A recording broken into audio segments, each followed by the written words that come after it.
Ladies, gentlemen, or what have you, I'm Orion Lovell. And I'm Travis Mattingly. And you're listening to Tooth and Nail, a monstrous podcast, where today we're gonna be talking about D&D monsters again.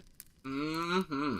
And what do we have on the menu on our, just pop that down at Olive Garden, read off the weird... Did you know they don't have menus? They don't have traditional menus at Olive Garden anymore? I did not. That was not one of the things that I knew in my brain. Yeah, now they just have, placemats with words on them. Oh, Jesus Christ. It's pretty upsetting. I don't go to Olive Garden to be pampered, but come on, guys, make an effort. I guess is what I'm trying to say. Yeah, okay. So what's on our placemat for today? On our placemat for today, we've hand-combed through some horrible things to get to arguably the sexiest monster in the manual. Oh man, it makes my tentacle floppy. That's when they're attracted to things. Right, that's how you know, yeah. Yeah. We're talking about Mind Flayers today. We're talking about Mind Flayers and their associates. Illithids, however you want to say. Yeah, I'm thinking I settle on illithid personally. Yeah, I think so too, and it's because of that second L. Yeah. I think illithid is, I don't know, it just sounds right in my mouth. Especially cuz you start with illithid and then you get what? Ularithid? No, wait, no. I read 80 pages of Mind Flayer stuff yesterday. You'd think I'd know by now. There's so much. You'd think I'd know by now. You get illithids, and then you get ulitherids, and then you get, when they're a lich, and it's illithilich. Illithilich. You get all sorts of crazy-ass shit in the naming conventions of this sort of monster. But we'll get there. Yeah, we'll get all sorts of there. So today, do we have a full outline? We're kind of just going to talk about the lore, and then the mechanics, and then the kind of associate monsters. So we'll talk about Mind Flayers proper. We'll talk about their upgraded form, the Ularithids. No, I'm going to say it wrong every time until we actually get to it. Ulitherids. So we're going to talk about Mind Flayers. We're going to talk about Ulitherids. We're going to talk about Elderbrains. We're going to talk about Alhoons, and to some degree, Illithiliches. And then all the little creature things that illithids spawn off. Create in their dank laboratories. Yeah. Pass it. Puff, puff, pass. And by puff, I mean, slurp. Oh. Yeah. Slurp, slurp, slash. Anyway, just ignore that. We're going to talk about mind witnesses, which are illithized versions of beholders. We're going to talk about intellect devourers, which are like brain dogs. They're pretty good. They're my boys. They're my good boys. Yeah, and then we're going to talk about neothalids, which are big boys. Yeah, big old wormies. We'll get into that whole sort of thing as we go. So, I don't know. What do we got to do to get started today? Well, to start, for those who don't know what a Mind Flayer actually is, and you've just been hearing us talk nonsense. No. Even before we get started, what do we got to do? We got to do what we always do in scenarios like this. We got to do the chant of 1,000 chants. Oh, where we just chant for 1,000 times. But I'm going to edit it out, though. 1,000 chants. Yeah. So what's our chant for today? I don't know, Orion. What is our chant for today? Our chant is, we're just going to say Gary Gygax's name 1,000 times in a gross parody of satanic ritual to really make those moms from 30 years ago uncomfortable. Yeah, of course. Imagine your vocal cords in a pentagram. Yeah. His first name was Eugene? I did not. What? Yeah, I swear to God, I found this out last night. His full name is Eugene Gary Gygax. What a crazy world we live in. Anyway, so we're gonna say Gary Gygax's full name, Mr. Eugene Gary Gygax's full name, 1,000 times, and then at the end of this music sting, we'll continue on with the episode proper. Okay, well, here we go.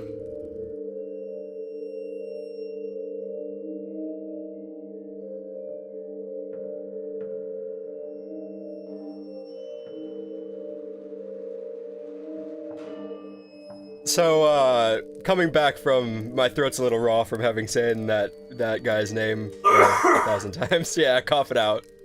I'm alright. So continue on with what you were saying all those years ago when we started this insane episode. Yeah. What exactly is a mind flayer? Mind Flayers, from all outward appearances, are regular, average-sized, humanoid-shaped men. Yes. And I guess women, maybe? I'm not totally no, sure I believe on that. they're because of I believe because of the way that they reproduce, there's no sexual dimorphism there. I think you just see what you get. There's only one kind of mind flayer. It's all fan art, I see. Yeah, well, you got the tentacles, you might as well do what comes natural with them. But yeah, they are regular-sized humanoid individuals with large, kind of bulbous purple craniums and squid-like faces where 4 slithery tentacles come out of the mouth region. Yeah. They have they're all kind of like thin and lanky. They have longish, gross fingers. They're just kind of an approximation of a human. Yeah, if you stuck a squid on a big sharp mannequin, you'd get yourself something approximating a mind flayer. Yeah, and when they lift up their gross tentacles, they got one of them squid mouths underneath, and it's real gross. Yeah, very expressly Lovecraftian, and you get a lot of the... So there's a lot of Lovecraftian influence going back into the history of these guys. We're not going to super cover it, because this is more or less supposed to be about 5th edition Mind Flayers, but I couldn't help but do a little bit of research because I was interested. And so Mind Flayers, they're a Eugene Gary Gygax original. The folklore is that the inspiration for Mind Flayers came from this Brian Lumley book, short story called The Burrowers Beneath. Apparently the cover art of that had these very, lanky, tentacled faced things, and they were called the Chthonians. So everything's Lovecraft, so everything's really hard to pronounce, so cut me some slack. Chthonians. Yeah, Chthonians. Yeah. It's, I believe it, so it's Chthonians. Chthonians. Yeah, I 100% believe Onions is the correct way to end it. As for the beginning part, it's like... Yeah. Chitha, Kutha, Kahatha. Because it's not Cthulhu, because it's not spelt like how Cthulhu is spelt. It's not CTH, it's CHTH. Chthonians. Yeah, it's fine. Yeah, whatever. At any rate, these Chthonians, these don't do like the fucking Evil Dead, like Chthonians. They inspired, this guy Brian Lumley. He wrote a lot of books in the Cthulhu mythos, drawing from Lovecraft, and so in this continuum of work, it starts with Lovecraft, and you can draw a clear line from Lovecraft over to these Mind Flayers. And so they first appeared in 1975 in the newsletter of TSR back in the day when TSR owned Dungeons & Dragons. It was Gary Gygax's own company that he built. Here they were described as super intelligent man-shaped creatures with 4 tentacles by its mouth, which it used to strike its prey. I didn't look into the statistics because that would require a knowledge of 1E that I do not have.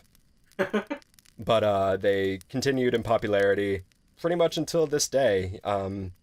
The word illithid came about around the late 80s. In 1989, there was an article called The Sunset World, where it described these illithidae, the strange inhabitants of this sunset world, and the name stuck for Mind Flayers ever since. I feel just impelled to bring in all of this weird research I found. Apparently, this guy James Croft discussed Mind Flayers in his Harvard fucking dissertation in his doctoral dissertation at Harvard University That's the dream. about free will. There's a little. It's not like an entire about Mind Flayers. I ended up digging it in a bit deeper and reading it. It's just like a little preface, but that is the dream, in fact. Just D&D in general. Just like, here's my doctoral dissertation using Dungeons and Dragons. And sparkles come out of your fingers. Da-da-da! Yeah. Way to love your job, champ. So that's a little bit about the history of Mind Flayers. We're gonna continue now into how Mind Flayers are discussed in the Monster Manual. Page 221, page 222, for those of you who are reading along with us. Travis, you pretty much had it on the nose when you described them earlier. They're like tight little... Hold on. What I meant to say was they're very concise, pithy. Their tag description is 4 tentacles snake from their octopus-like heads, flexing in hungry anticipation when sentient creatures come near. Beyond that, they're, big, bald, purpley humanoids, clad typically in dark robes. So the history has changed a little bit from edition to edition. In the very beginnings, they were described as like star spanners. So they were like, space villains, very Lovecraftian in that way, how a lot of the old ones, began their origins in space. Yeah.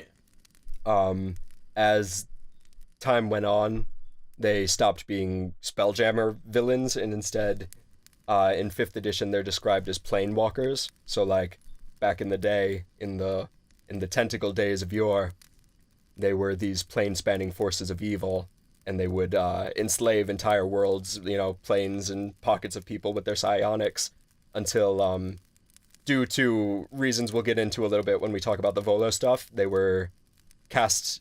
They lost their power and were cast into the Underdark as refugees. Refugees? Yeah. What's the word I'm thinking of? Refugees? No, fugitives. That's the word I was thinking of. Fugitives. Yeah, okay. Cast as fugitives. There we go. I will say that that's not totally discrediting the Spelljammer things, because Spelljammer actually is about that. Spelljamming is just space travel through the planes of existence. I always thought it was just straight space stuff. I never really got into Spelljammer stuff. It's so goddamn complicated and convoluted about what space and the planes are. Right. That, like, essentially, like, you're traveling through the astral plane to other planes that are giant crystal balls you can see into that the planes are within. You said planes an awful lot and you lost me. Yeah, it's very complicated. Yeah. These guys, they're known for creating thralls, weak-minded thralls such as ogres and troglodytes. They're through the use of their telepathic psionic power. And so this is one of the... What I found is we didn't give the Monster Manual enough credit back in the day when we talked about ghouls. Because when you get these little lore bits, they didn't have them for ghouls and ghast, which I find to be disturbing, personally. But when you get these, like, lore bits, these kind of page or whatever of their backstory and whatnot, they give you little clues toward their tactics. And so, in the Monster Manual passage, they talk about how Mind Flayers often, create thralls out of lesser-minded creatures. And you'll find, when we get to the mechanics of that, enthrallment is a mechanical theme with Mind Flayers, and they're sort of key to success. Yeah, okay. I didn't even realize that there was a whole page in the Monster Manual for Mind Flayers. Yeah, right before you get to the stat block, there's a whole page on it. Yeah, somehow I managed to skip over that every time. Yeah, well, we shat on it so much last time, and now we've reaped what we've sown. Gotta make amends, I guess, now. Yeah, reading it does do that for you. It even says, like, when it meets strong resistance, somebody that they can't quite take over so easily, they avoid the initial combat, and they just order all the thralls to go in and attack while it sticks in the back. Yeah, and we'll find that to be true with how their stat blocks shake out. Except for the whole brain thing, which we'll get into in a minute. And I suppose that minute is now. So these guys, they eat brains as part of their sustenance. They slurp up some brain soup. It's their favorite dish. Yeah, brains contain the proteins and whatnot necessary for their survival. But sometimes they just take the brain and use it for whatever they're feeling like. Just some weird, gross, tentacly experiments. Yeah. You know? And we'll see. We'll talk a little bit about what these brains end up being used for in terms of monsters and that sort of thing. Spoiler, not good. Bad. Yeah, very bad. In the monster manual, they mention their written language, Qualith, which is like a sort of variant on Braille and a mixture of Braille and haikus. Yeah, I didn't know much about this language until reading about it here just now, because I had thought they just used deep speech. Yeah. I thought deep speech was just it. Yeah, This is so deep amazing. speech and undercommon, they all know deep speech and undercommon, so that is like their verbal language. But in the rare occasion where like telepathy ain't cutting it and they need to write something down, they communicate in Qualith, which is we'll talk about this a little bit more when we get to Volos, but they basically grip stuff with their tentacles, and the tentacles leave indentations like squids, like ripping off a squid of something, like trying to rip a squid, like trying to detach a thing from a squid, and they imprint their psionic meaning into this object in a incredibly complex language that if you try to read it, it can result in short-term madness. It's interesting that they have this their own like written Braille language, and they also know deep speech and undercommon, and they can sorta speak, but the way that they speak is horrific. Yeah? So since they have squid mouth, right, they aren't fully equipped to speak in a way that anybody else could, a humanoid could. It's the only downside to having squid mouth. What they do is they take one of their 4 tentacles and shove it down their own throat and curve it back up around to use the tip of it as a tongue. Oh my god. It's the most upsetting thing. That's fun. And I imagine, like, well, do they have vocal cords? Does the tentacle do triple duty as being a tentacle, a tongue, and also the vocal cords? It must, because I can't imagine they have vocal cords. They can make noises, right? Can they? I don't know. Well, I'm pretty sure. In everything I've ever seen them, what's the word? Implemented in? The DM always has them make noises. I guess so. I never considered it. Though that is a good, an interesting concept, is the tentacle being both tongue and vocal cords. Yeah, that's pretty awesome. Thank you for sharing. No problem. It upsets me, and I needed to get it out there. That is, by and large, you get a little bit of like a cursor, a little amuse-bouche of the of the Mind Flayer stuff in the monster manual, and then we get on to the actual mechanics of this beast, the stat block. These guys, they have a 7 CR. Their challenge rating is 7, which we cast some doubt on whatever that might mean back in the day when we were talking about ghouls, how the challenge rating is a little bit wanting in demonstrating the power of a monster. Yeah. But these are the rules that they use to build these creatures. So, for whatever it means, the Mind Flayer has relatively low HP for its CR, which it has an HP of 71 compared to about 161, 175 for a comparable monster. But through its ingenuity, it maintains a respectable AC of 15 through a breastplate. The picture of it on the monster manual, they have like a little skull belt, and I was kind of hoping like that would be the source of their armor. It's like they have a breastplate, but the breastplate's for show. It's mostly that magical skull belt. Yeah, it's a vestigial breastplate. It grew, and now it has no value. It's like a dew claw. So they have strong mental stats across the board, of course. These guys are known for their intelligence and their psionic ability. They got a lot of skills, including social and arcane powers, social and arcane skills, which is fine because these guys you want them to be widely capable, because a Mind Flayer could make its own main antagonist for the lower levels for a little bit, right? Yeah, it could pretty much. It's interesting to introduce Mind Flayers so early because they are such a heavy force to be reckoned with. Because in the monster manual, it's like, oh yeah, this is just a monster, it's a Mind Flayer. But hell no, a Mind Flayer could be like the Strahd of a low-level campaign. Yeah. Well, yes, that. I was imagining it as like a traditional Lovecraft tale where, you in a perfect world where you're playing with players who have no idea what D&D is, you do it by degrees, right? So, they get a letter saying there's some sort of horrifying monstrosity in the dark. And then, as time goes on, eventually, oh shit, they see one of these old ones.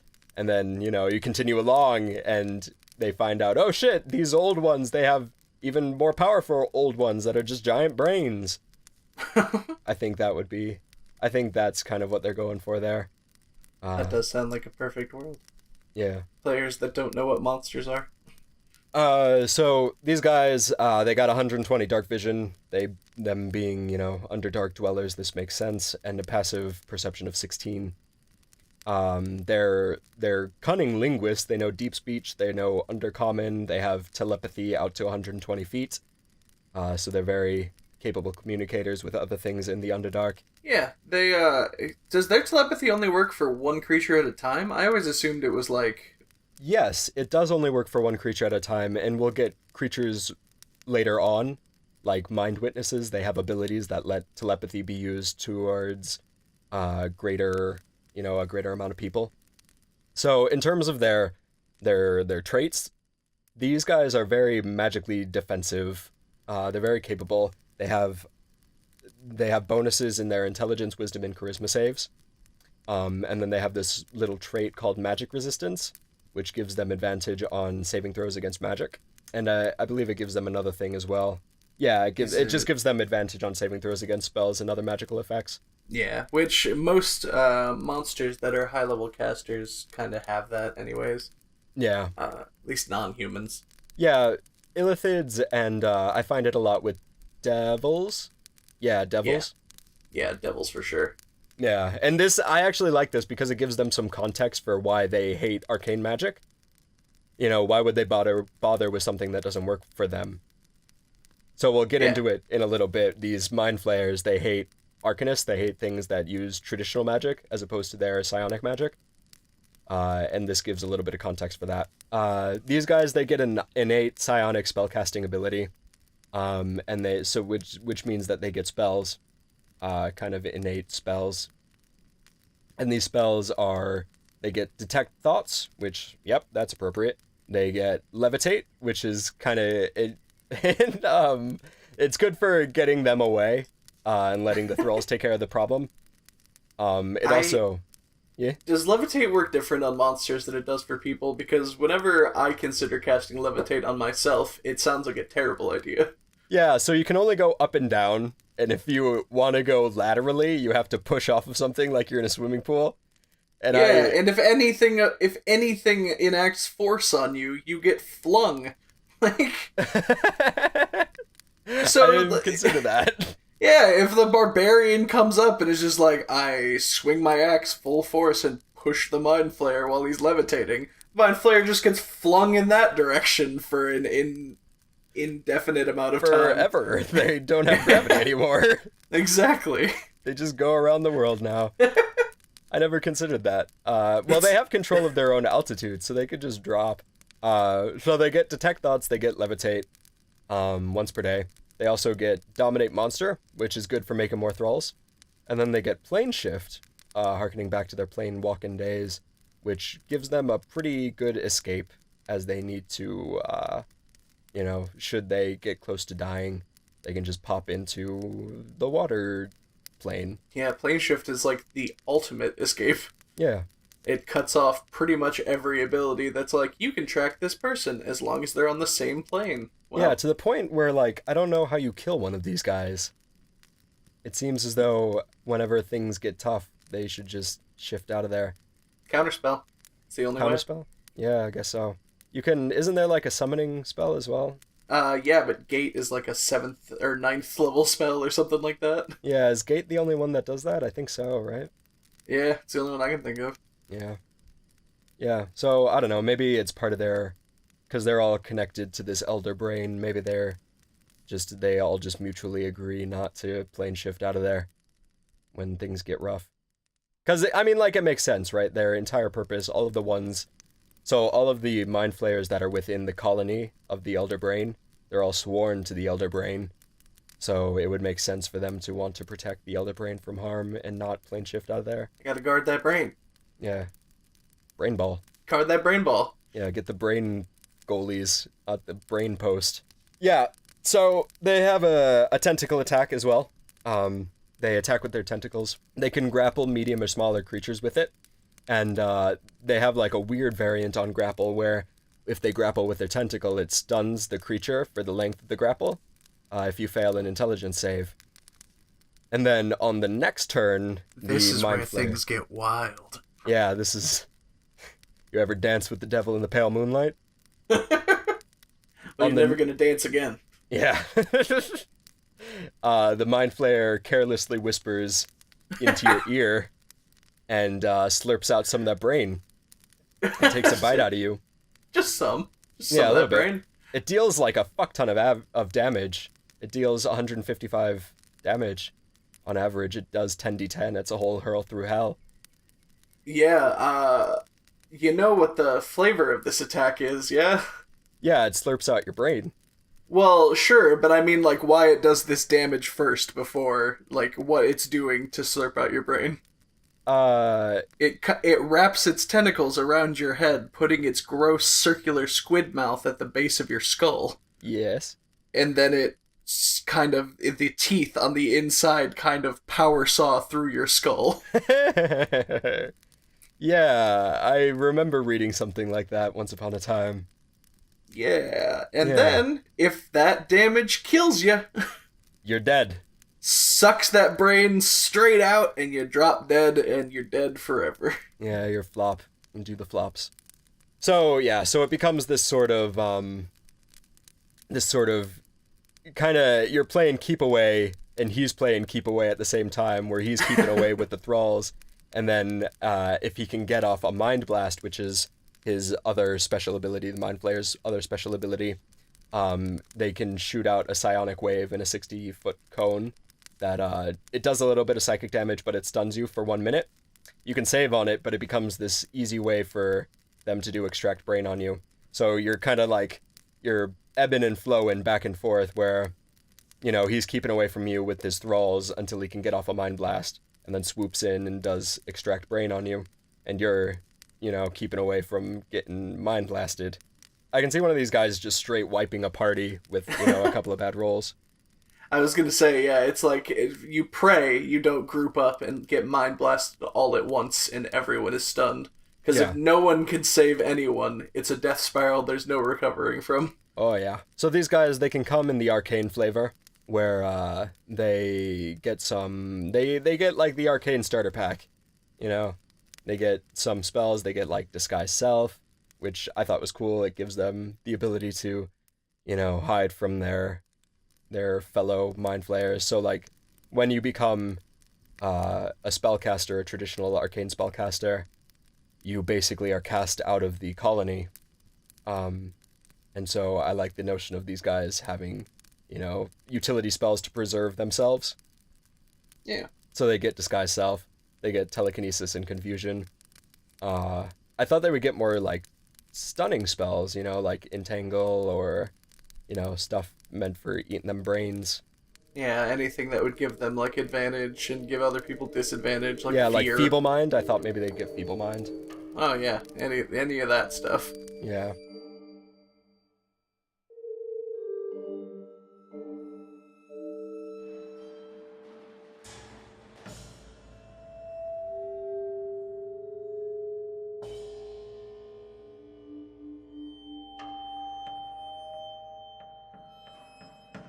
So this brings us to the Volo's Guide to Monsters stuff. They have an entire chapter on Mind Flayers. I completely had forgotten that there was an entire chapter on Mind Flayers in Volo's Guide to Monsters. So I was like, Travis, let's do Mind Flayers. And he was like, yeah. And then he was like, there's an entire chapter of them on Mind Flayers. And I was like, fuck. Let's do it. There's so much. Yeah. Though, yeah, there's fully 10 pages. It goes from page 71 to 81. We're going to try not to just recite 10 pages worth of stuff at Yeah, you. we'll give you the blow-by-blow of stuff we thought was cool. Yeah. So, for instance, going back to the Spelljammer-style history of Mind Flayers, yeah. there was kind of a war, almost? No. Well, because it was like... It was a revolt. Yeah, Mind Flayers had subjugated this race of the Gith. Yeah. And essentially they were a slave race to the Mind Flayers. Yes. And one day they somehow broke free of the control and revolted. And overthrew the Mind Flayers, sending them kind of careening through the planes to land on the material plane and settle in the Underdark on Earth. Yeah, I would feel like this is kind of silly, like, how did them gift do all that stuff? But the book itself has like a little subsection where it talks about how a lot of people disbelieve this Gith revolt theory and that the Mind Flayers just sent themselves into the future. That's so great. I love that so much. Yeah. Yeah, it feels a little bit like Wizard of the Coast is covering their tracks a little bit. And I would call bullshit on it, but there is this Lovecraft story called At the Mountains of Madness, one of the longer works, and it kind of details this by degrees, this revolt from the Aboliths. No, it's not. It's either the Aboliths or the Shoggoths. I can't remember. But the old ones created these monsters that ended up revolting. I gotta look this up. Hold on. Otherwise, I'm gonna go crazy. I will say that the next monster I would like to do a little talk about is the Gith. Because if you don't know a lot about the Gith, oh boy, I like me some Gith. I know you like the Gith. I think the Gith are silly. They are, but they're so great! Yeah. They're dragon-riding space pirates! Yeah, they are. Yes, it was Shoggoths. So the old ones created Shoggoths, which revolted and ended up destroying a lot of these old ones. So there's like some precedent in the literature for this kind of revolt. So I'm okay with it. Are you mad because I said I didn't like it? No, I'm fine. No, it's great. Everything's good. No, Sorry. It's fine. I've come to accept that you don't like a lot of the things I like because I like silly things. No, man, change my mind. When we get to the Gith, we'll talk about it. As we mentioned before, these guys, they eat brains. One of the little details is that the kinds of brains that they eat results in changes to their culture. So, like, you are what you eat, and so you eat elves, and you start to, like, worry about your fashion sense and dress like an elf. Whereas the ones that just eat, goblins, they don't bother with that kind of shit. I would love to see a goblinoid culture of illithits. Yeah. I would like to see that very much. Well, they're all just, like, super militant and, pissing on stuff. Yeah, they're all just like like, you can't hear it, but in their heads, they're all like, motherfucker, goddamn. They're just like, suddenly there's illithid barbarians and like... That would be pretty cool. I would be down for an illithid barbarian. That would be basically a mystic. Yeah, sorta. Yeah, like one of the spirit knife mystics or whatever the fuck. Oh man, soul knife? Don't even get me started. Yeah. There's a passage in the book about Ceramorphosis, which is the means by which an illithid, a mind flayer, comes about. And so basically they spawn these little tadpole-y guys. You stick them onto a humanoid, and then in about a week's time, it eats their brains and then attaches like a fucking necromorph from Dead Space. And it turns into, it literally, like, the morphology of the body changes and it becomes a mind flayer. Yeah, from what I understand, it eats the brain rather quickly. Yeah, the brain is eaten. Yes, the brain is eaten quickly. And then it just kind of like, it's just like, nom nom nom, brain is done in like 20 minutes, and then it's like, well, I guess I'll just stick this stem in my mouth, and it just attaches itself to the brain stem. Yeah, and then it just kind of mooches on that stem, and you're like, get out of here by tomorrow. And they're like, sure, I'll get out of there by tomorrow, but you're weak-willed. And so over the course of like a week, boom, you got a mind flayer because you couldn't kick out that tadpole. Do you think that, like, statistically, after it eats the brain, the humanoid drops to 0 intelligence, and then when it attaches itself over the next week is while it's raising its intelligence score back up and becoming not comatose? Yeah, I was thinking about this as like an adventure hook. Like, you got a tadpole in you. Go and get it out. You have, a night to do it. That would be kind of a cool... I just going back through and reading these monster stats, I've gotten ideas for a lot of good adventure hooks. But I guess that's the point of these things, right? That's why they give you the lore and whatnot, to give you the idea for stories. Yeah. Get that creation brain running. Yeah. Anyway, so all of these mind flayers, they're part of a colony, basically a hive mind sort of thing, with this elder brain as the central brain of the colony. Basically, mind flayers are expected to follow the grand design of this elder brain, and share their information with the brain and the hive as a whole. Kind of slowly amassing intelligence over time by devouring brains. Because when a mind flayer eats a brain, they get all of the knowledge of the brain that they've eaten, along with some of the, like, emotional states as well. Yes. Can you imagine a mind flayer in the middle of combat, like, eats a guy's brain and then just starts weeping? Yeah. Like, oh, why doesn't my mom? I have so much unfinished history with my mom. So these elder brains, they have perfect knowledge of their racial history, and so they fear and loathe the Gith and their plight. So they guide the colony towards revenge and domination as part of this, capitalized grand design.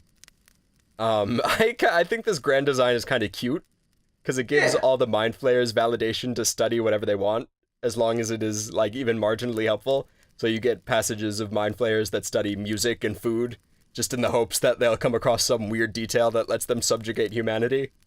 Yeah, it's adorable. I get the feeling like how Gandalf is the wizard of hobbits. Like, there's this one mind flayer that all the other mind flayers make fun of for studying, like, gardenery. I was gonna say, you're out there doing what? You're studying shrubs. Maybe it'll help. There's I don't know when is the right time to bring this up, but there's this theory that was very prevalent before Wizards decided to introduce the idea of the next monster, the Ulitharid. Yes. So before we say this, I'll say that the next monster is the Ulitharid, which is essentially just a mind flayer that comes out better than the rest. He's more powerful, is smarter, isn't contained to the Elder Brain's will, is just kind of his own mind flayer man. Yes. And the end goal is that he kind of gets rebellious, leaves, gets super powerful, creates his own colony, dies, and becomes an Elder Brain. Yeah. And we'll get to it in a little bit, but the way that they die is really cool and metal. Yeah. Before they had introduced the idea of the Ulitharid being where Elder Brains come from, there wasn't really anything. Yeah. It was just kind of like, are they a bunch of Illithid brains? What are they? There was this one theory that I really, really liked, which is that Elder Brains have nothing to do with Mind Flayers. They are an even more greater sentient race that is taking advantage of this race that thinks they're the most intelligent by subjugating them and using them to gain more knowledge. That would be really clunky if they put it in a book proper, but I kind of like it as well. I read it and I was like, this is so great, but then the Ulitharid thing happens and it's like, ow. Yeah. Well, like, if they put it in a book, then they'd have to do another chapter on, like, the old ones. Yeah. But I suppose. And then it's just old ones all the way down. When are we gonna run out of old ones? I mean, it is old ones all the way down. What are men, if not just old ones that have yet to awaken? I guess so. That's very optimistic. Sign me up to be a squid, please. Here's your form. Yeah. It's a cephalopod. Yeah. Put it on my head. Yeah. So I like the talking about Ulitharids. I really like the little mini rivalry that happens between them and Elder Brains. Yeah, They kind of just like begrudgingly accept each other over the course of decades. yeah, they're like the angry teens in their mom's house. Yeah. Just waiting for the time for them to go to college, to Brain College. I'm gonna be 18 one of these days, Mom. You can't keep me here no more. There's also another, so like the Mind Flayers that give up the colony, typically arcane users, they make their own little survival strongholds as well. Like they just form like they can't get enough of subjugating. They they'll just like form colonies, tiny little colonies with like flumps and stuff. Oh yeah. And they make little cute strongholds. That's the kind of subjugated colony I want to go to. It's just a cute little flump stronghold. Yeah. It's a shame. So once upon a time, one of the people was one of our friends was running a had the notion to run a flump off for us, where we were all characters that were just flumps. And flumps are just like floating little like cotton balls, as I recall. They're not like they're very like intimidating weird at all. Cotton ball brain looking things with like noodle eyes, right? Yeah, I believe they do. Am I have remembering that noodle eyes. right? Yeah, I think they do have eye stalks. I'm gonna look up flumps. Oh my god, they're great. they're like dumb jellyfish spaghetti monsters. Yeah. With like eye stalks and big derpy mouths. Yeah, and I'm really sad that didn't pan out. That would have been a good time. So these Mind Flayers, if they often will try to consume or destroy nearby settlements in order to, because they need a food source, right? So they'll often atrophy nearby settlements. So like if they can't destroy them or, eat them right out, they'll just like Game of Thrones them over the course of decades. They'll just slowly, like here and there, they'll try to like form a relationship, and then by degrees over the course of decades, they just slowly bring about the fall of the settlements. Just first, it starts with the authoritative system of the place. Gets all the strong people down. Install a brain government. Yeah, installs the brain government, and then slowly it's like, hey, you're all heretics, and you need to sacrifice some brains. Yeah. There's a little bit, I remember reading that as well, where like they can present themselves as gods to like goblins, kind of like the lesser-minded creatures. And then over the course of decades, they start to expect brain tithes. Yeah, if you don't sacrifice a brain, we're gonna bring an end to existence. Yeah, and that's pretty good and Lovecrafty. I like that. The capitalized grand design, the special goals within the grand design are great. There are a couple of them there are two that I really love.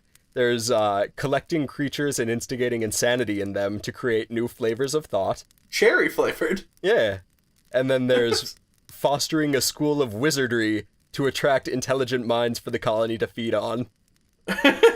And that's an adventure I want to play. I want to play Hogwarts, man. where when you graduate, you get eaten. Yeah. I was gonna say that Hogwarts, but Dumbledore's a mind flayer. Oh my god! He takes off the beard and it's all tentacles. It's tentacles all the way down. Oh my god! Great shit. Past that, please.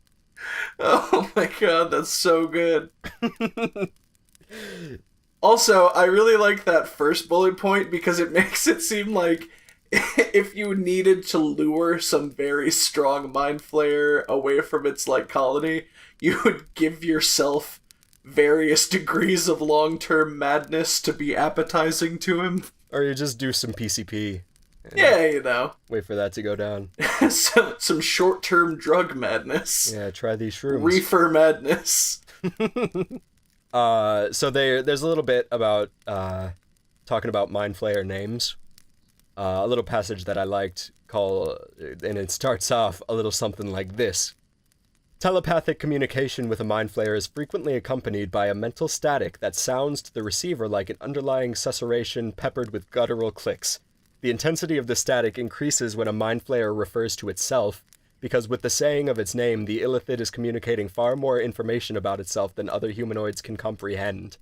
The syllables that make up Mind Flayer names, as expressed in other languages, are thus weak approximation of the sound that others hear in their minds when illithids refer to themselves. And that's some good classic Lovecraft right there, the idea of the human brain being unable to map to this strange alien thing, and thus just kind of like coughs up whatever is the closest thing that they can do. I do like how they tried to kind of like, I don't know, describe what that sounds like, but it's just kind of, to me, reads like, yeah, you hear a lot of radio static in your head. Yeah, well, that's good. That reminds me of like Silent Hill.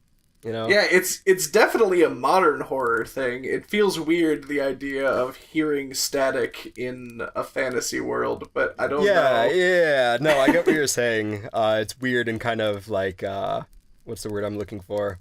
Anachronistic. Yeah. There was a bit about that I read once upon a time when I was a kid. I read the Dragonlance Twins series. There's a trilogy of books about these two characters in the Dragonlance series, and I had the annotated copy, and it talks about, as I recall, the passage is something like, it describes this apocalyptic scenario, and it uses the phrase, like, it in some way calls to the mind an atomic blast, and one of the annotations was like, typically we shouldn't do this because it's weird and anachronistic, but fuck it. Yeah. There's a bit about how the illithids, they make thralls. They're made by long-term application of the mind blast. So over the course of a day or so, they just constantly beam you with a lesser mind blast until your personality and memories are wiped away. And I thought that was cool. I love that. And I also love that they have given a very specific way to heal that, and it's very time-consuming and expensive. Yeah, what is it again? Is it... You have to cast Greater Restoration, Heal, and...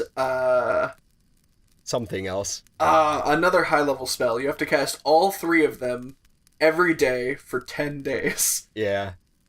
Something like that. I think it's 10 days. I could double check right now real quick, because it could be less, but I'm almost positive it was that much. It's fine. The idea is, like, they don't fuck around. Yeah. It's problematic, to be sure. Yeah. There's a passage near, the midpoint of this chapter where they talk about how the Mind Flayers get along with the rest of the races in the Underdark. And they mention a Duragar revolt. And at that point, I was like, come on, guys. Like, I get the Mountains of Madness thing, but now, just making these boys look flaccid. Oh, it was 3 days. Sorry. It's fine. I found it. Yeah. There's this really gross autopsy picture on one of the pages. It stresses me out, man, because, like, the thing looks dead. Like, it looks like they just got carrion of Mind Flayer. I'm so interested in what's going on in that brain sack. Yeah. I can see the little tadpole thing all grown up. Yeah. But, like, what are those? Are those eggs? Like, what is... I don't know, man. I didn't look at it for very long because it grosses me out. I like it. I like books with the anatomical dissection of creatures, just because, especially alien ones, it's very interesting to me. Yeah, I always liked that about machines. Like, I used to get all the, the way things work in those books that were cross-sections of, like, Star Wars ships. Yeah. I always liked those. It's just when things get fleshy, I turn away. Here's a question. Do Mind Flayers only have 4 fingers? Yeah, I think so. They definitely don't have... Oh, I think they only have 3.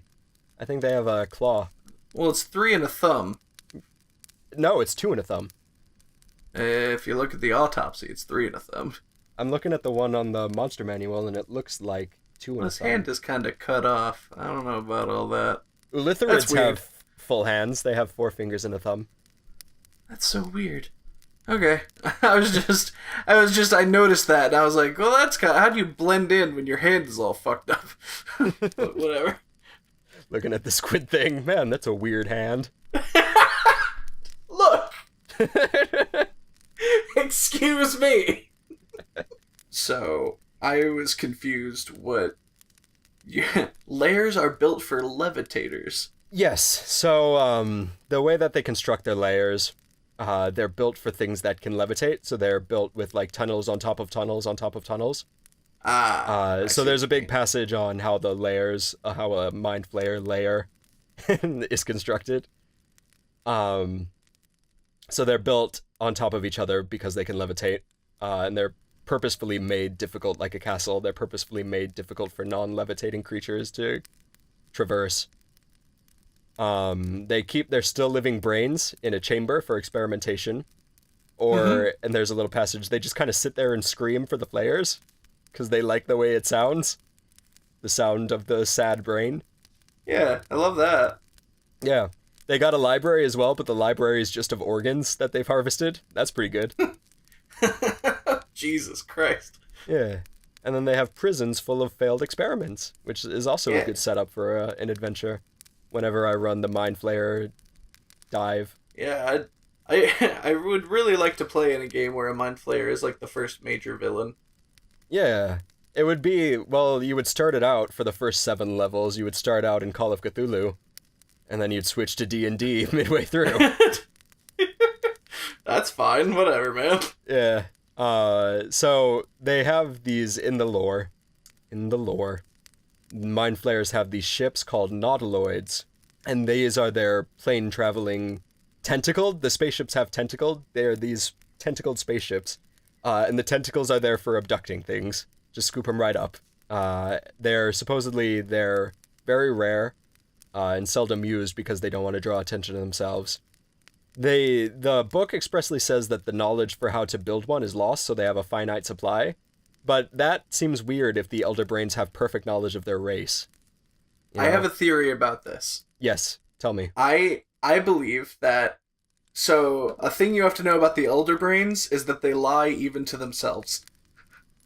Elder Brains have convinced all of the Mind Flayers and Illithids and everyone who serves them of many things that are not true, that they say are fact.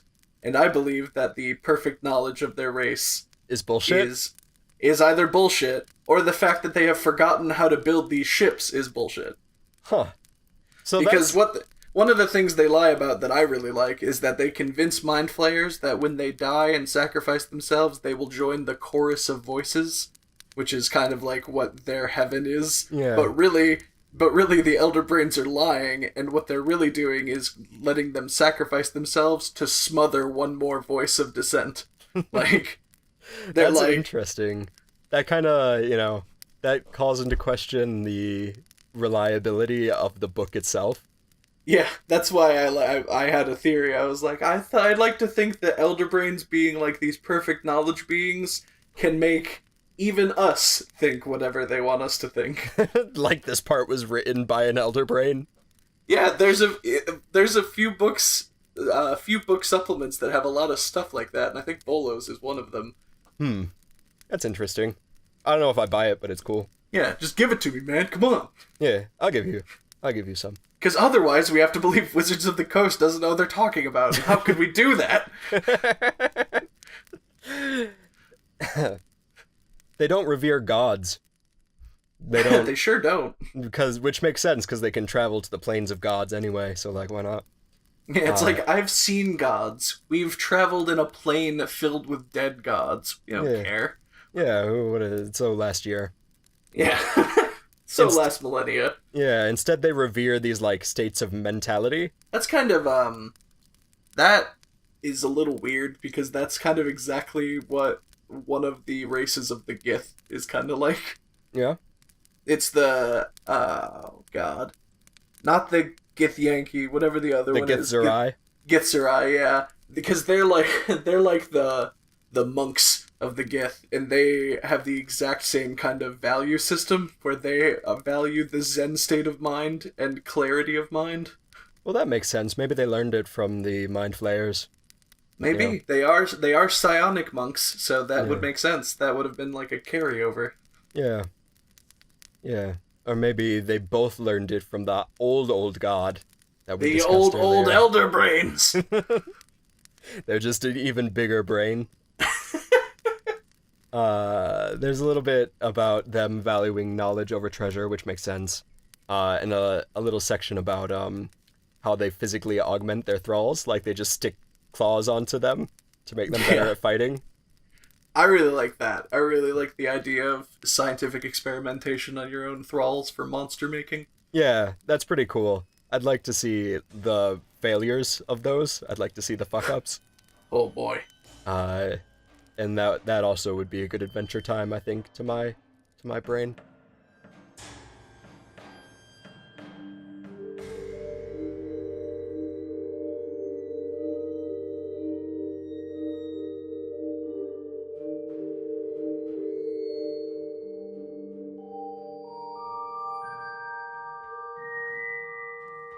So that is about it for the extra lore that the Volo's Guide to Monsters brings up.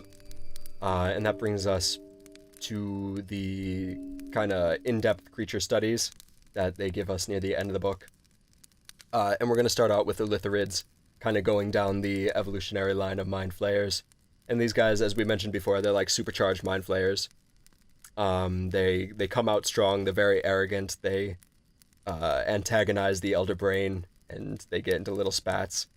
And then eventually the Lithurid strikes off on its own, where once it's ready to die, so I'll just read the passage because it's awesome. Yeah, I love it. Each Elithurid carries a psionically enhanced staff made of black metal. When the Elithurid is ready to give up its life, it attaches the staff to the back of its head, and the staff cracks open its skull and peels it apart, enabling its brain to be extracted. Ugh. Yeah. That's metal as fuck. Yeah. That's pretty friggin' cool. I'm down for that. Physically, they look like bigger, tougher Mind Flayers. They got more fingers, they got more tentacles, and the tentacles are longer.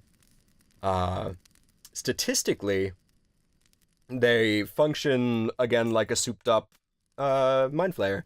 So they get creature sense, which lets it sense intelligent creatures within 2 miles of it. It mechanically invokes the sort of shared leadership with an Elder Brain in this psionic hub trait, which lets the Elder Brain psychic link up to any creature within the Lithurid's creature sense. And psychic link is kind of a very important thing for the Elder Brain that we'll get on it later. Into when we talk to Effectively it means that the Elder Brain can spy on you. Elder Brains also get an expanded spell list for their psionics that includes mass suggestion, telekinesis, and eye bite. And so I can only imagine how much thrally goodness they get out of mass suggestion. It also has project image, which I don't know, that's one of my favorite spells for a bad guy to have. Does that mean they can, like, Loki themselves? Yeah, but it's like if project image is the one I'm thinking of, they can Loki themselves over like the span of miles. That's pretty cool. Yeah, 7th level spell. Burp, burp, burp. Range 500 miles. Damn, son. Yeah, you can just project image, so you just project your physical self. You can make it speak, gesture, do whatever you want. You can see through its eyes, hear through its ears, as if you were there. Yeah. Anyway, so in our example, our Ulithurid, they get to the end of their lives, they crack open some of that skull, and they dribble out, like an egg, their brain, which then grows in size and becomes an Elder Brain. And these, as I said before, they lead the colonies of Mind Flayers. They do a lot of interesting things. They can psychically influence their prey and manipulate their senses, so like their touch and sight and feel and that sort of thing. And that's pretty cool. I wish that was more mechanically represented in their stat block. Is that kind of what maybe the regional effect they have is? Feeling like you're followed? They can, like... Yeah, well, in the book, it's specifically, in their lore bit, it says that they can manipulate the senses of the creature. So let them see things that they can't otherwise see and, like, change their sense of reality. And I wish they got like a spell or something that matched up to Yeah. that a bit They better. don't even have like major image or anything like that. That's No, they weird. don't. Yeah. So they can do that ostensibly in the lore.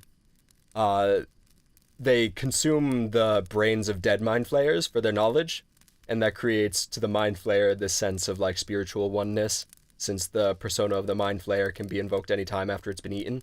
So they consider it as like a form of immortality and afterlife.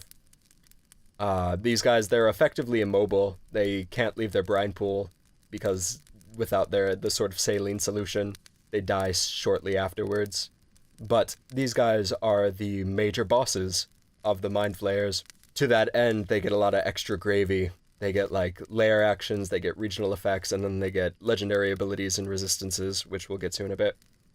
Their Yeah. layer actions are kind of cool. They can't pick the same one 2 rounds in a row, but as part of their layer actions, they can cast Wall of Force, Yeah. which puts up like an invisible shield that you can't break through. Wall of Force is a very strong layer action. Yeah, so yeah. So you can't use it 2 times in a row, but Wall of Force lasts an hour anyway. And like Elder Brains, they're a large creature. They're category size large. Which means that, as I recall, Wall of Force could just completely cover it, right? Yeah, pretty much. So like what the fuck, right? Well, okay, I breaking the wall here a little bit. I saw in your notes that you're not entirely happy with how strong the Elder Brain is. It's weird. I think they pumped it up a bit much. Or at least it doesn't need to have the all right, fuck it, we'll talk about it now. I think it's kind of redundant to give it legendary abilities and resistances. Because if Okay. the idea is so the Elder Brain is like the goalpost and you want to touch down that goalpost, then you want to have a bunch of other mind flayers protecting it. Because in the lore it says that the way that the Elder Brain as a monster it's constructed, it's physically weak. It has low AC and low HP for its 14 CR. So like the encounter is built so that you want to get to the creature, not necessarily fight it head on. Once you get to it, the encounter is basically over. I mean, you get a little bit of HP, there to keep it alive for a bit. But if the idea is, the encounter is trying to get to this creature, and the creature can, as part of its layer action, just put an entire wall around itself that can't be breached, what the fuck? All right, so I kind of get where you're coming from, but at the same time, I think that all of the Mind Flayers, all of the things, all the creatures that are adjacent to Mind Flayers, the Elder Brain, they're all kind of remnants of older edition of D&D, Sure. where everything is kind of impossibly hard unless you have planned correctly. Yeah. Uh, which, yeah, it doesn't really fit in with the rest of the kind of monster manual, big bosses, all of that, because this is kind of incredibly strong. But also, like, it doesn't make sense to me that its challenge rating is 14 anyway, because an Elder Brain doesn't seem like the kind of thing you should be fighting before you're, like, level 15 to 20 anyways. You think so? It's a big, giant...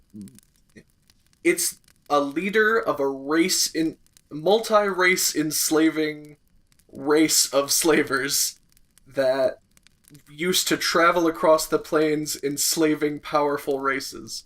Like, I think the Elder Brain is just like one step away from being an old one. That's how I kind of read the Elder Right. Brains.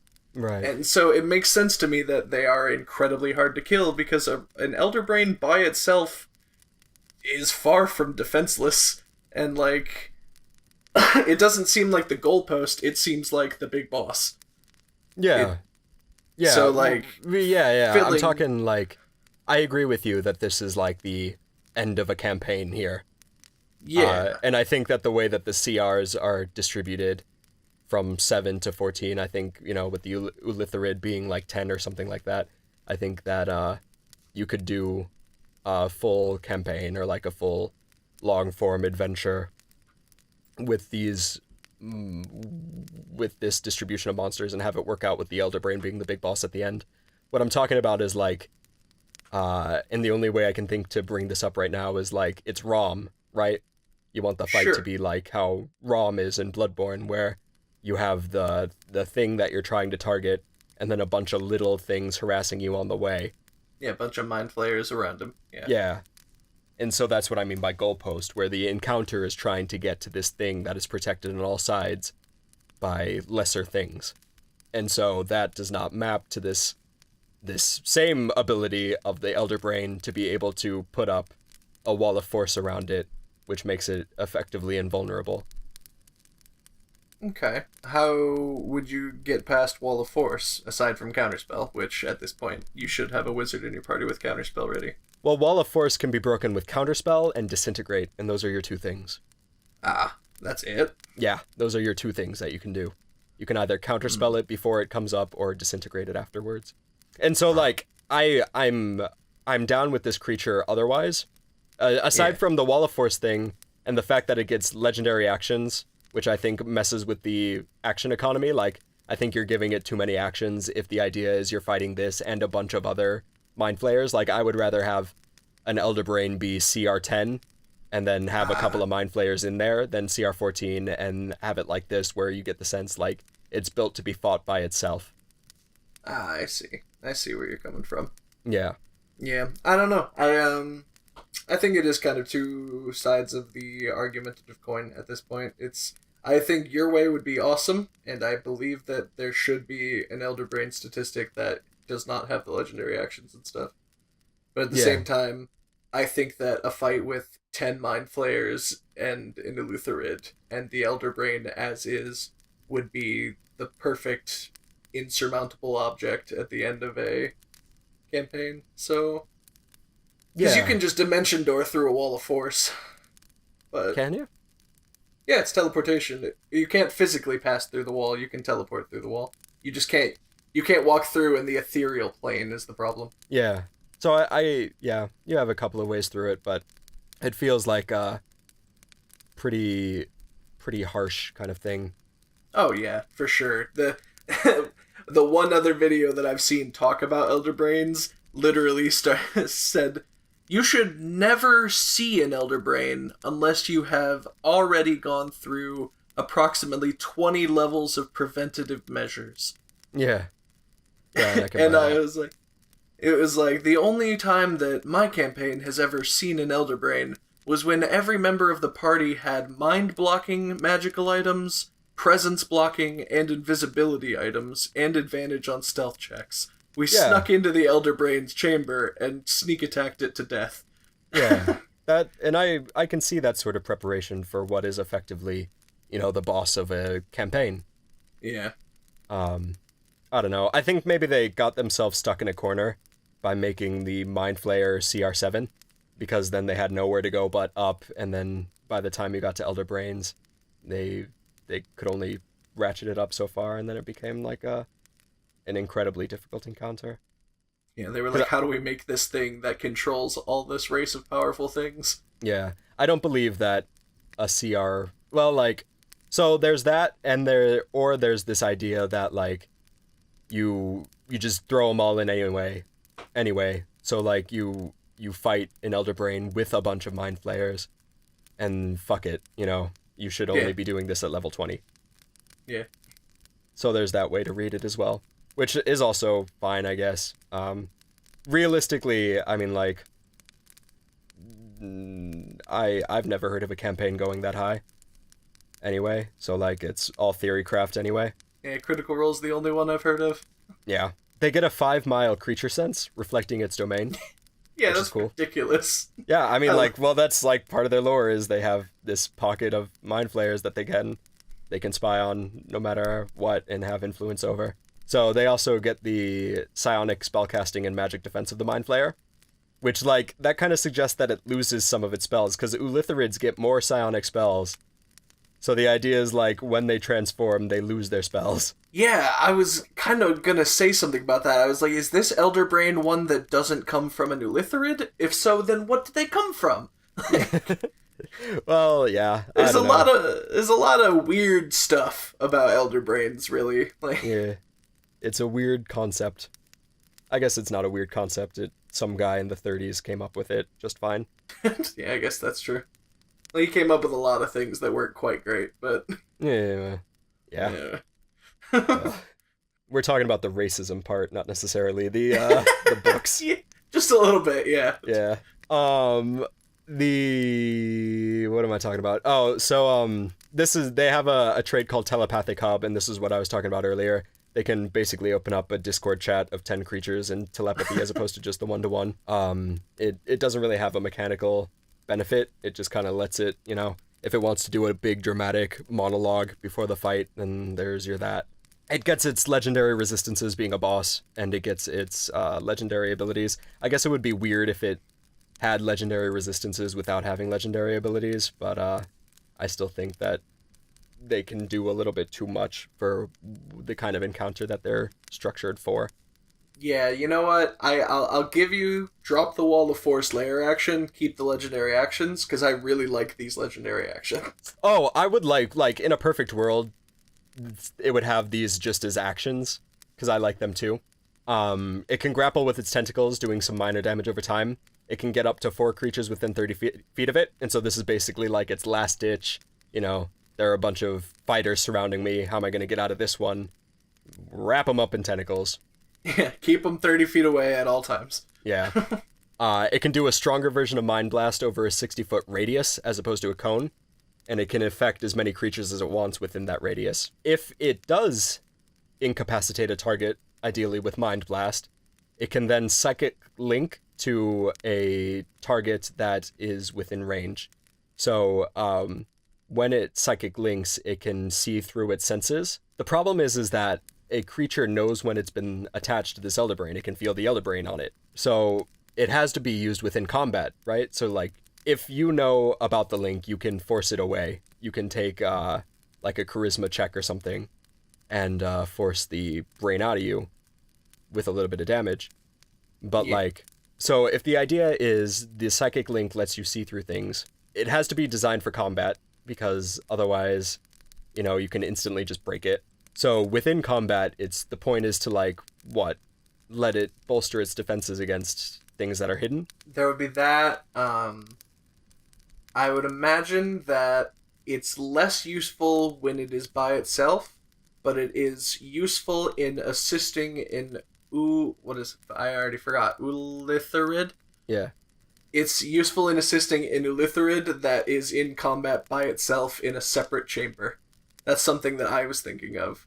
Because it can Psychic Link through an Ulitharid's vision. Yes. So it could then do all of its legendary actions while the Ulitharid is in combat with people, and it is on its own in a separate room. Sure. So... I guess so. That's kind of situational.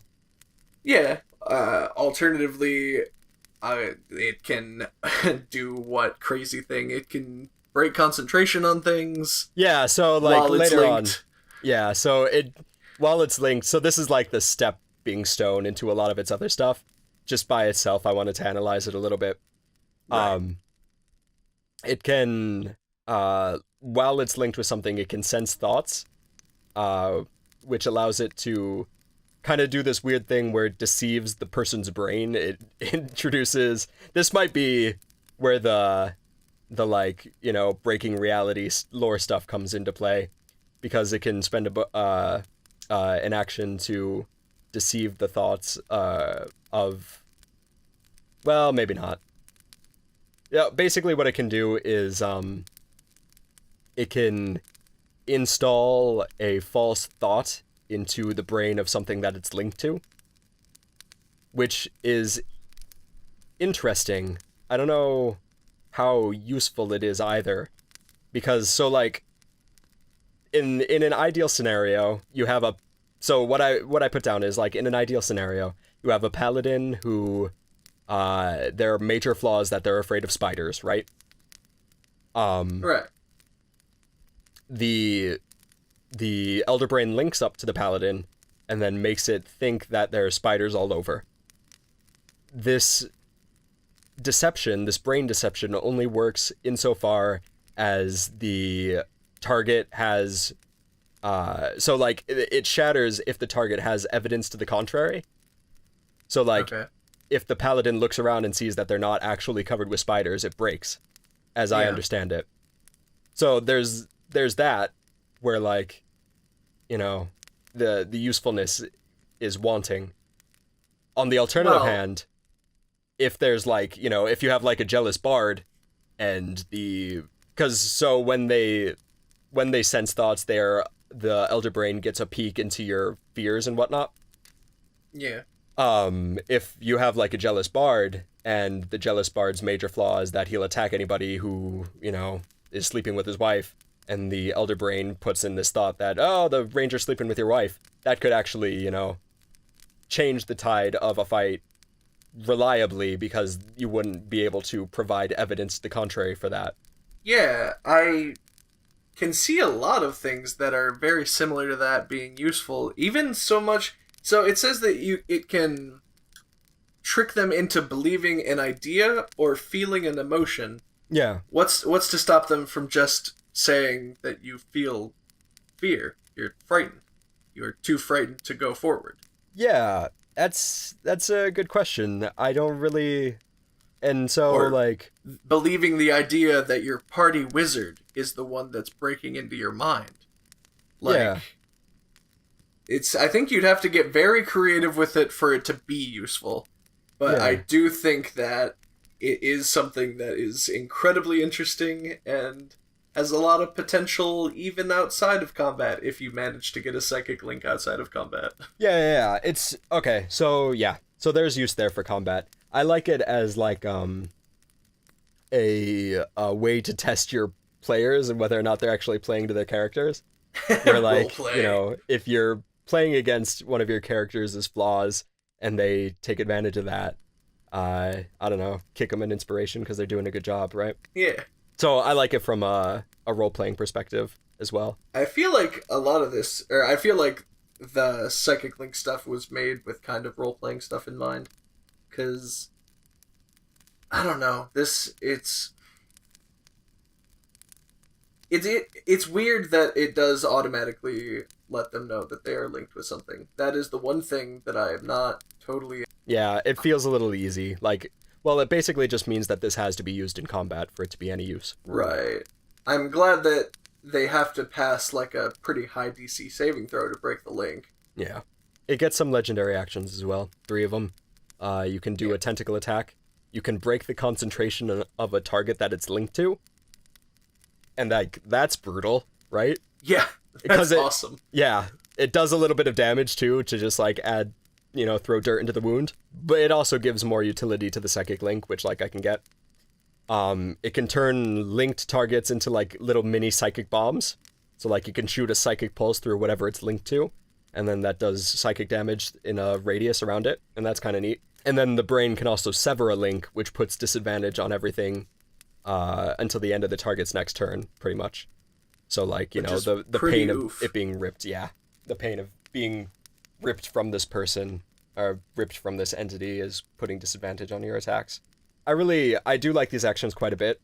I would have just kept them as regular actions and then lower the brain's CR in order to, you know, put in some more thralls and mind flayers.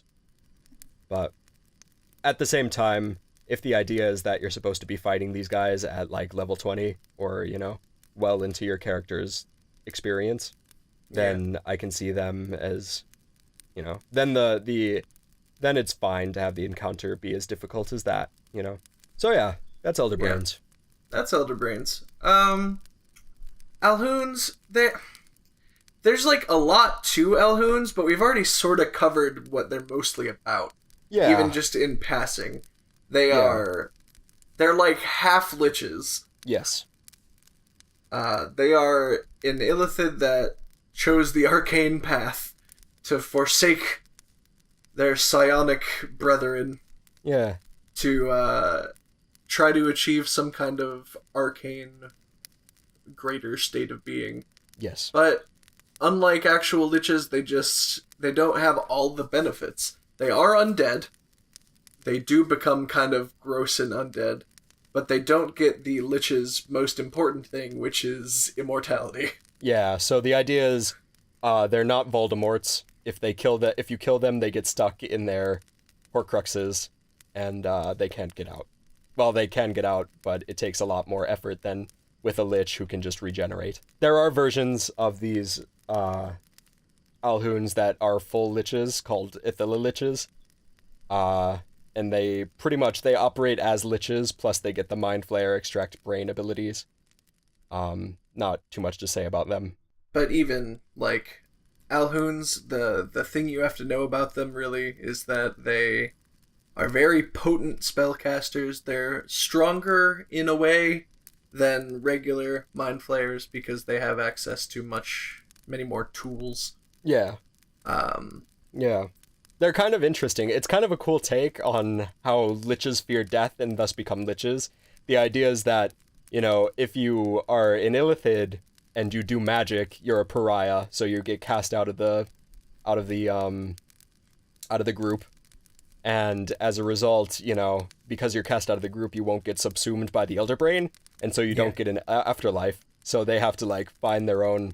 They have to achieve immortality in order to, you know, keep on living. Where am I going with this? Well, they have to achieve immortality because they don't get their afterlife. Yeah, because to a Mind Flayer, it's like the concept of an afterlife is only the collection, the host of minds in the Elder Brain. Anything else other than that is just oblivion. Yeah. So it's a cool little take on how liches fear death and thus, you know, become liches. So these guys, they, similarly to how Mind Flayers are a little bit physically weak, they have for their CR, they have a comparably small AC of 17 and an HP of 120. They get all of the Mind Flayer's saves and skills, plus they get all of the resistances that undead get. So they get the, like, resistance to non-magical weapons, and the resistances to necrotic and cold and that sort of thing. Yeah. They also get True Sight out to 120 feet, which I thought was interesting, but then I did a little bit more research, and that's just kind of a thing that liches get. Yeah. They get the Mind Flayer spells and the resistance to magic that Mind Flayers get, but more importantly, they get, like, a slew of arcane spells. So they get the Mage Bundle, they get Disintegrate, they get Fly, they get Wall of Force, they get Modify Memory, they get the works. I think that the Elder Brain Instilled Emotion in a Thought thing is like a crappier version of Modify Memory, and I wish they just got Modify Memory. Yeah? Because that's what you use Modify Memory for, basically, is to mess with someone, and I kind of wish the Elder Brain had Modify Memory. Yeah. Yeah. I don't know. I don't really... I can't think of a reason to use it or to not use it. There must be, like, some bit of boilerplate in Modify Memory that makes that there has to be some reason why they went with one and not the other. It's Modify Memory is stronger. That's the only thing I can think of. Yeah, but, like, in what way? You know what I'm saying? I believe it can only be changed with Remove Curse or Greater Restoration or something like that. Yep, that's true. Yeah, it's not like, here's the evidence otherwise, and they're like, okay, it's you have to cure them of it. They also, like the Arcanists do, they get a lot of utility spells. And because of Critical Role, I can't help but think of them as, like, allies against the system. Yeah. They also get resistance to being turned, like liches do. They get a minor cold cantrip, and they get Mind Blast as well. Interestingly, since they don't need food, and since they get their knowledge out of books now, they don't have Extract Brain anymore.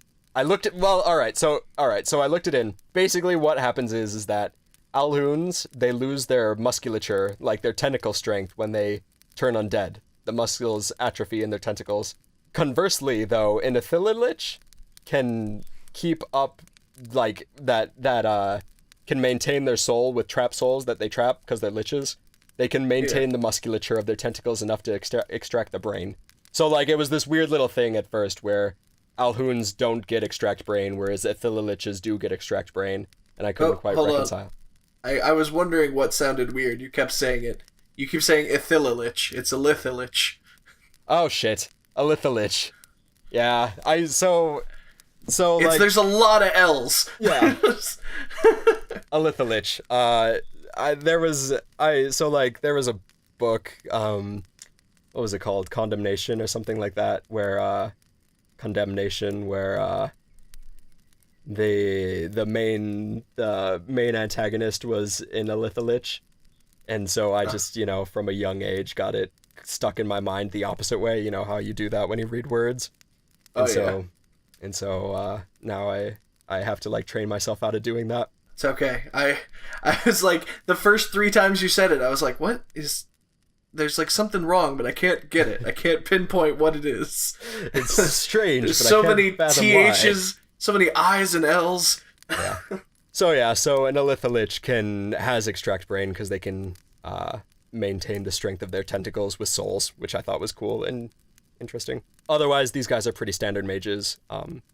In a fight, expect them to play keep away with their thralls. And it's pretty much the same back and forth that you get with regular Mind Flayers, except these guys get a little bit more utility with their crazy spells. And this isn't something from the book, but I'd like to think that when you're making thralls and adjusting them for Alhoons, that you could think of even weirder kind of enhancements they could give their guys, like magical enhancements as opposed to just claws. Yeah, like enchanting some goblins.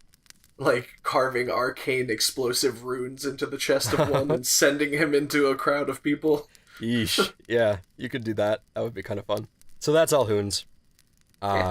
These next guys, Mind Witnesses, I like quite a bit. Or at least I find interesting, because they taught me some new things about D&D. These guys, pretty much whenever there's a beholder nearby, a bunch of illithids can be like, get rid of that guy. And if they can... incapacitate the beholder, stick a tadpole up in that piece, and it turns them into like a weird version of a beholder. It's like very disturbing to me, the picture that they have here. It's got this... They're upsetting. Yeah, because it's like, beholders are so iconic, you know what they look like, and to see a beholder, like something so powerful and notable as a beholder, turned into something so weird and like placid and subservient, it kind of gets me. It's a weird... It's like seeing your, this is kind of a dark place to go, but like when my grandma got really sick, like when I was a kid, it's like seeing something that you are very familiar with get trashed in a very kind of bizarre and upsetting way. Yeah, while dark, that is a very good explanation. That does... it's here. It's like at the end of King Lear, when King Lear goes crazy. How about that? We don't gotta bring grandmas into it. So it's got this mauve skin and this gross milky eye, and some of its eye stalks turn into tentacles, as opposed to being eye stalks. Beholders have... they're basically like an eye covered in eye stalks. Yeah. And they function as servants to the Mind Flayers. So these guys, they have pretty average AC for their CR. They have 15 AC for their CR of 5, and HP 75, which is, I believe, it's a little low. It's about half what you would typically want for a creature at that CR. They have a pretty meager fly speed and nothing else. So they got a 20-foot fly speed and no other movement, which looks kind of pathetic, but that's how beholders are. I ended up looking into beholders for comparison, and that's how beholders are. They don't need to go fast, they just need to shoot well. Yeah, I think it's the old D&D stereotype of the ball of eyes slowly moving down a hallway. Yeah. That's kind of where that comes from, I think. Yeah. They're good watchers. They have 120 dark vision and a really high passive perception of 18. So they make good watchdogs for the Mind Flayers. They get telepathy out to a pretty solid 600 feet, and this mixes with their telepathic hub ability to make them like psychic relays. So like they get this ability that lets them, when they are doing things, it lets them do other things. Hold on, I'm looking up Mind Witnesses. Yeah, so when a Mind Witness gets a telepathic message, it can telepathically share that message with up to 7 other creatures within 600 feet of it that it can see. So basically, it lets Mind Flayer communicate with other Mind Flayers and vice versa, like on a wider scale. So they're basically like alarms. Yeah, if you were to use one of these monsters, what would you do? Would you leave them as like a gate guardian or like a hallway patrolsman? Yeah, well, they basically are alarms, right? That with the high passive perception, and the telepathic hub ability, These guys are basically just mobile turret alarms, Yeah. and so that's kind of, I think, where they're solidly placed. Yeah, because I can't imagine walking into a room and having one of these things be like the centerpiece enemy. No, they're Like, definitely yeah, they're roaming. like a support. Well, like kind of like a defense. If we're using Overwatch terms, they're not a support. They're like defenses. I kind of like these guys. Oh, these are the guys that if they break off from the group, their beholder nature makes them subjugate whatever they can find. So these are the guys that make mock colonies of flumps. Oh, okay. Yeah. The outcast illithids, they just make like goblins or whatever they can find, Duragar or whatever. Yeah. These guys, they're the ones that they just send out their thoughts into the plains and make colonies of flumps. That's wonderful. Yeah. They get 6 beholder rays, as opposed to the 10 that a regular beholder gets, since they lose 4 eye stalks to make tentacles. And the ray attacks that they do get are scaled down a little bit for their level, so beholders, they shoot rays out of their eyes. And the ray that they shoot is randomized, which I didn't know until just now. Oh, yeah. It's interesting. It kind of makes these guys like Wonder Balls, like you never know what you're going to get. Well, because if you're playing like as the DM a beholder, why would you not just use the disintegrate and death rays always? They had to make it kind of. Yeah, I guess so. I never considered it because I never really considered using a beholder. Yeah, I really like them because that's my favorite thing. I love chaos. I love being like the whims of a dice. Yeah, yeah. I can see how that would be fun, and I can see that being like an old mainstay of D&D to just like, here's a monster that does something depending on a dice roll. Like it's like even balls. I don't know. Yeah, yeah. So those guys are kind of cool. That brings us to Intellect Devourers. Yay, my favorite little terrors. Yeah, you were pushing to get these guys in there. Well, because Intellect Devourers in the Volo's guide have like nothing. They've got less than a paragraph about them. Yeah. But I really like Intellect Devourers because they're essentially a brain that a couple Mind Flayers have taken, and they do this terrible scientific ritual on it, this little psychic experiments that cause it to sprout monstrous legs. Yeah, it gets doggo paws. Yeah, it turns into a brain doggo that obediently follows their evil masters and becomes as intelligent and evil as them. Yeah. So it just kind of roams the halls of wherever lair that you want them to be. Yeah. And it kind of tries to... It has proficiency in stealth because it wants to stay unhidden, or it wants to stay hidden, unseen. Yeah. Because the goal for playing them is that you kind of wait until a straggler gets left behind. Yes. And what Intellect Devourers do is they catch you unawares and then immediately try to devour your intellect, which does a small bit of damage. But if you fail the saving throw, your intelligence drops to 0 instantly, stunning you and making you comatose. Yeah, so it's a failed save, and then you roll another set of dice, and if the other set of dice, like the dice that you roll, is how much your intelligence drops, and if it drops to 0, you become incapacitated until you gain a point of intelligence somehow. You will at least lose 3 intelligence, at most lose 18, which for almost anybody is disastrous. Yeah, especially like getting caught like a wizard. I guess, if you're a wizard, you can probably make the save. But like, it doesn't mention how do you recover from this if this happens to you. So you have to, as far as I remember, as far as I'm aware, it's kind of like DM's discretion. But any stat changes in D&D, any forced stat changes, are recovered with a greater restoration, I believe. Sure. Yeah, but the thing that then, the reason they want to wait until the person is all alone and left behind is that if the person is incapacitated on the ground, they then attempt to overwhelm the person's brain and replace the person's brain, teleporting into their skull and taking control of their body. Yeah. Which is... this monster is the most advanced Dungeons & Dragons in 5th edition. Yeah, it's very old school D&D. It basically, you turn into a little sock puppet for this brain doggo. And that means that you're effectively dead unless your brain can be magically restored, which it can't be unless you come correct with like some good ass healing spells. And another thing about them is that they are, because they're just a brain, they don't actually see. They have blind sight for 60 feet, which lets them navigate the hallways. But the main thing is that they detect sentience. Yes. So anything with an intelligence higher than 3, they can see it through walls for 300 feet. Yeah, and I put like, between the psychic links and the detect sentience and the creature sense, I can see these kinds of illithid areas really being a problem for the stealthy sort of character. Yeah, it's really like it makes those spells that you look at and go, well, that's kind of dumb, like Mind Blank. Yeah. It makes them a lot more valuable. Yes, yeah. And this, we'll get to this maybe at the end, but I think illithids are built to validate wizards and their intelligence saves. Oh yeah, for and sure. their kind of weirder spells. I like how little HP Intellect Devourers have. They make a very like risk-reward kind of creature.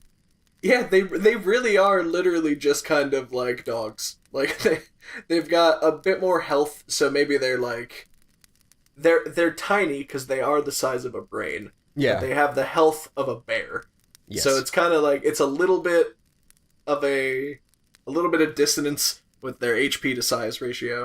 Mm-hmm. But at the same time, like by the time you encounter an Intellect Devourer, one round, like one action, it should be taken care of. Yeah. But if it catches you off guard, it could be disastrous. Yes. Yeah, absolutely. And well, like its small CR kind of suggests that you want to throw in a bunch of them. Oh, God. Which would be horrifying. I would not suggest doing that to just your party. Like four of them all target the barbarian. Yeah, we do this crit roll style. Yeah, we just knock the barbarian out turn 1, and then we'll go from there. Yeah. 2 max. These are a 2 maximum kind of creature. Oh yeah. I would say. If you want your players to continue to like you. Yeah, like one illithid walking through the hallways with his 2 guard dogs. Yeah. Yeah. I can see these guys being like holdovers from old school D&D, like 1 and 1st and 2nd edition. And even some bits of 3rd, yeah. Because this is like really close to the save or die stuff that was very prevalent in old D&D. Yeah. Where this was back in the day where you kept a bunch of characters nearby. Yeah, you get one chance to save or you die. Yeah. It's like. So that brings us to our final monster of the evening, or daytime, or whatever the fuck time. It's not even evening when we're recording this. Well, not for me. So yeah, it's evening for me. Yeah. This brings us to the final monster of the time. The neutral platonic time that you're listening to this. All of time. Yeah. The Neothelid, or Neothelid. Neothelid? We want... Neothelid. I don't know, man. What do you like more? I like Neothelid more. I said Neothelid, but Neothelid sounds correct. So... Yeah. I don't know. And these are basically what happens is when the tadpole... you have your tadpoles that, transform things into Mind Flayers. Yeah, I don't know if we actually said the tadpoles live in a pool underneath the Elder Brain. Yeah. There's like a... Yeah, you got your tadpole pool. Yeah, so it's very important to this, is that they are all in a pool. Yes, because these little chums, they basically undergo Battle Royale. They go Hunger Games on each other if left alone for too long. And the most powerful one that eats all the other ones comes out and makes a real mockery of all of the other illithids. Makes a mockery of God. Yeah, take that, Darwin. So these Neothelids, they are CR 13, making them 1 CR below in Elder Brain. So whenever one of these creatures comes into an existence, there's like a big hunting party of all of the illithids that are trying to take down this big monster. Yeah, we gotta get this thing gone now. Yeah, it's got loads of HP. It's got 325 HP, which is a lot for its CR of 13. But it's got a slightly low AC, so in the same way that, it's pretty typical for big monsters to have a lot of HP and lower AC. it can psychically detect creatures within a mile. It gets blindside out to 120 feet. It can fucking levitate. And that's hilarious to me. Like a big, like, hanging around like a noodle in the air, just like a spaghetti, just floating just around. Like, held up by its front and its back end, just kind of like wiggling through the around. Well, it's super funny because I thought it would have a burrow speed because it's a giant worm. No. I thought it would like burrow around like purple worms. No, they just kind of flop around and they can levitate and just kind of like wiggle their way around. Yeah, they're just trying their best, really. Yeah, they're really fun. Well, like, you can't move laterally on levitate, so, like, I imagine it like there are these monsters in Mario, these little, the wigglers, and they, like, pretty much just accordion themselves from place to place, and that's how I imagine one of these things moving on levitate. Good lord. Yeah, so they get the psionics, in addition to levitate, they in addition to pretty much what a mind flayer gets, they also get confusion, feeble mind, and telekinesis, which is also really funny to me. Like this worm just using its brain power to throw around people. I think these guys are really funny. Feeble mind is a hell of a spell to just give a big worm. Yeah, well, they gotta like, what would be the most horrifying thing for a mind flayer, right? It would be go feeble mind.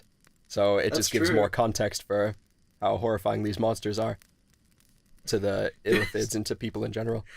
I also like the idea that the feeble mind, that this worm is so, like, it's the eldritch horror aspect. It's so incomprehensibly horrific that your intelligence, your charisma drop to 1 and you become a babbling idiot just from seeing it. That's pretty cool. I also like the idea of it just being a brain craver and, like, it's craving that brain so bad that it makes you dumb just hanging around it.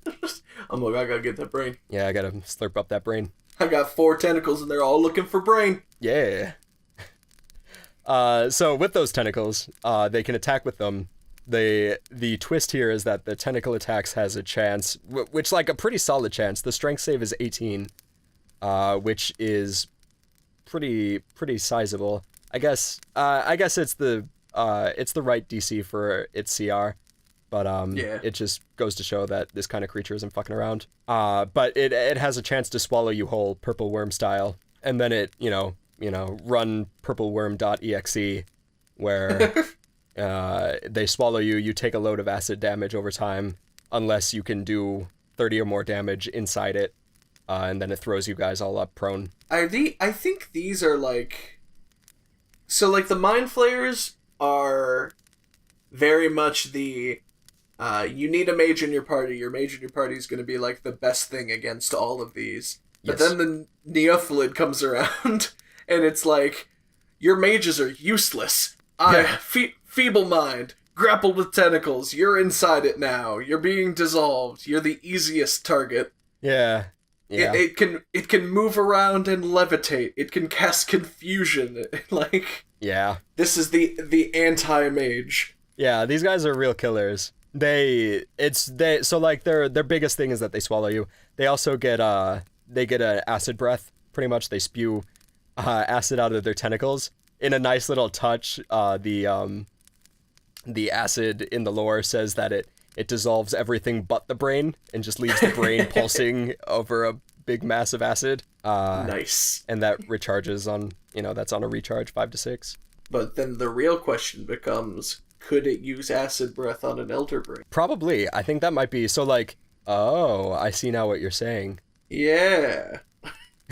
It can't dissolve brain. That's true. Maybe it's like a complete failure of its own morphology. And it's actually like the worst illithid slayer because it can't kill the elder brain.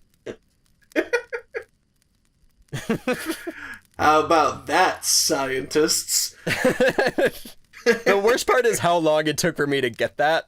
I know, I was waiting. I was just sitting here. I was like looking at the numbers. I was like, yeah, it's sort of, and then like it just kicked off. Oh, Travis is being silly. Sorry. Hey, it's silly, but it's a serious question I have. That would be funny, though, if, like, you know, you can imagine the Neothalid that kills the entire colony of Mind Flayers, only to be foiled at this last second at the height of its power. The Elder Brain, like, doesn't even make a move to defend itself because it knows. Yeah.